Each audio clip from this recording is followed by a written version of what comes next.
যেহেতু সামনে ঈদ আসছে, ভ্যালেন্টাইন্স আসছে, সো সকল বিজনেস ওনারদেরই একটা মার্কেটিং প্ল্যান রয়েছে।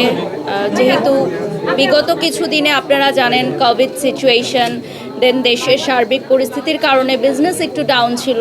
এখন বিজনেস আবারও চাঙ্গা হয়েছে, তো সবাই প্রমোশনের ক্ষেত্রে অনেক বেশি সিরিয়াস এখন। যে যার জায়গা থেকে মানে বেস্ট প্রমোশনাল কাজটি করার ট্রাই করছে। তো আমার মনে হয় আমার জায়গা থেকে আমি চেষ্টা করি যতটুকু মানুষের কাছ পর্যন্ত পৌঁছানো যায়। এখন ডিজিটাল প্ল্যাটফর্মে দেখা যায় যে বিভিন্ন ধরনের মানে আকর্ষণীয় কিছু মানুষ পছন্দ করে, দায়িত্ববোধের জায়গাটা আরও বেড়ে গেল। আসলে ব্র্যান্ড প্রমোশন যখন থেকে শুরু করেছি আমি একাধারে প্রতি বছর প্রতি অ্যাওয়ার্ড শোতে as a best brand promoter সম্মাননা ছিনিয়ে আনছি। এটা আসলে আমার জন্য অনেক স্ট্রেসফুল যে আমাকে সামনে আরও ভালো কাজ করতে হবে। সিমিলার ক্যাটাগরি আর পছন্দ করে না মানুষ, তো ওটা অনেক চিন্তা করতে হয় যে কি করলে মানুষ আসলে ভিডিওটা দেখবে, বা কী ধরনের ক্যাপশন দিলে, কিভাবে রেডি হলে, কি কথা বললে মানুষ আসলে ভিডিওটা দেখবে এবং ভিডিওটা দেখলেই আসলে প্রমোশনটা হবে।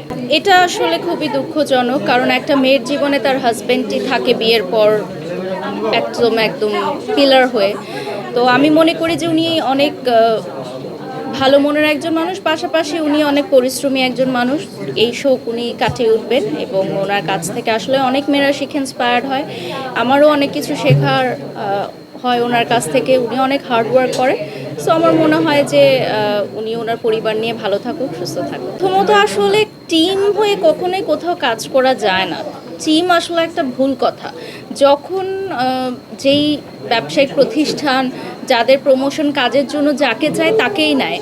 অনেকেই মনে করে কি শোবিজ ইন্ডাস্ট্রিতে লিঙ্ক, লবিং বা গ্রুপিং করে কাজ করা যায়, কিন্তু আসলে দিন শেষে এখন কমার্শিয়াল হয়ে গেছে সবাই। আমাকে লাগলে আমাকেই খুঁজে বের করবে, সেটা যেরকম কেউ কারো রিজিক আসলে নষ্ট করতে পারে না। এটা হচ্ছে প্রথমত। দ্বিতীয়ত হচ্ছে একাধারে যখন কোনো শিল্পীকে নিয়ে অনেক বছর ধরে কাজ হয়ে যাবে, তখন ডেফিনেটলি মানুষ নতুন মুখ দেখতে চাবে, ভিন্ন কিছু দেখতে চাবে। তো সেই সূত্র ধরেই হয়তো নতুন মুখদের সাথে কাজ করা হচ্ছে। সামনে হয়তো আরও নতুন মুখদের সাথে কাজ করা হবে। যেমন আমার প্রোডাকশন হাউস থেকেও সামনে একটা ওবিসির কাজ আসছে নতুন বছরে। তো সেখানে আমরা চেষ্টা করছি যে চিত্রনায়িকাদের দিয়ে সবসময় কাজ করা হয়, এখন একটু অভিনেত্রীদের, মানে যারা হচ্ছে নাটক করছে, ছোট পর্দায় কাজ করছে, তাদেরকে নিয়ে কাজ করব। সো দেখা যাক কাদেরকে নিয়ে কাজ। আমি আসলে কাজের ব্যাপারে খুবই প্রফেশনাল। আমার মনে হয় প্রফেশনাল আর পার্সোনাল লাইফটা আমার একদমই ডিফারেন্ট। যেমন ঘরে আমাকে অনেকে দেখলে হয়তো চিনতে পারবে না যে এত সিম্পল আমি লাইফ লিড করি, আবার ক্যামেরার সামনে আসলে সবসময় আমি খুবই গর্জিয়াস।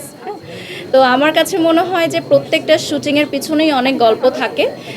তবে হ্যাঁ, কাজের জায়গা থেকেও ভালো লাগা মন্দ লাগা থাকে। তবে চিত্রনায়িকা যাদের সাথেই আমি কাজ করেছি সবাই খুব কোঅপারেটিভ ছিল, আমাকে অনেক ভালোবাসা স্নেহ দিয়েছেন, কাজের ব্যাপারে অনেক কোঅপারেটিভ ছিল। আলোচনার চেয়ে আমি মনে করি যে আলোচনাটাই বেশি মুখ্য, এবং মানুষ আমাকে নিয়ে কথা বলছে, এটাই আসলে আমার জন্য অনেক বড় একটা পাওয়া। কারণ এখন অনেক শিল্পী, TikTokers, YouTubers, content creators, brand promoters, তো এতজনের মাঝে, সুপারস্টারদের মাঝে মানুষ যদি আমাকে নিয়ে কথা বলে, তাহলে সেটা ডেফিনেটলি আমার ভালো লাগাই উচিত। এটা খারাপ লাগার কিছু নাই। আর মানুষের ভালোবাসার কারণেই কিন্তু আজকে আমি এখানে দাঁড়িয়ে আছি। আজকে টোটাল শাড়ি, জুয়েলারি, ব্যাগ সব কিছুই হচ্ছে আমি যে ব্র্যান্ডের ফেস অফ আনজারা। সো আমি ওদের হয়ে অনেক বছর কাজ করছি, তো ওদেরই সব কিছু আজকে পরে এসেছি, জারা অ্যান্ড ইলোর।